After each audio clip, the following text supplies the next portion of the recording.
Hello friends, మన all educational update ఛానల్కి స్వాగతం. ఆంధ్రప్రదేశ్ రాష్ట్రంలో 22,776 ఉపాధ్యాయ పోస్టులు అయితే ఖాళీగా ఉన్నాయి. కేవలం రాష్ట్రంలో 16,347 పోస్టుల భర్తీకి ఈ నెలలో నోటిఫికేషన్ ఇస్తామని మానవ వనరుల అభివృద్ధి శాఖ మంత్రి నారా లోకేష్ తెలిపారు. ఈ విధంగా రాష్ట్రంలో మనకు 22,776 పోస్టులు అయితే ఖాళీగా ఉన్నాయంట. కానీ 16,347 పోస్టుల భర్తీకి సంబంధించి మాత్రమే మెగా డిఎస్సి నోటిఫికేషన్ విడుదల చేస్తామని చెప్పేసి శాసనసభలో శుక్రవారం ఆయన పలు అంశాలపై లిఖితపూర్వకంగా సమాధానం ఇచ్చారు. టెట్ పరీక్ష నిర్వహణ అనంతరం వన్ మ్యాన్ కమిషన్ ఏర్పాటు చేయడం వల్ల డిఎస్సి నోటిఫికేషన్ ప్రక్రియ కొంత ఆలస్యమైందన్నారు.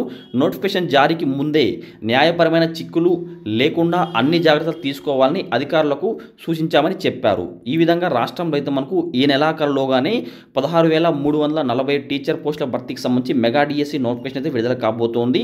ఈ డిఎస్సిలో మనకు ఇంకా పోస్టులు పెంచాలనుకుంటున్న ప్రతి ఒక్కరైతే వీడియోని లైక్ చేసి వీడియో క్రింద అయితే కామెంట్ చేయండి. ఇలాంటి ఇంట్రెస్టింగ్ వీడియోస్ కోసం ప్రతి ఒక్కరూ మన ఛానల్ సబ్స్క్రైబ్ చేసుకోండి.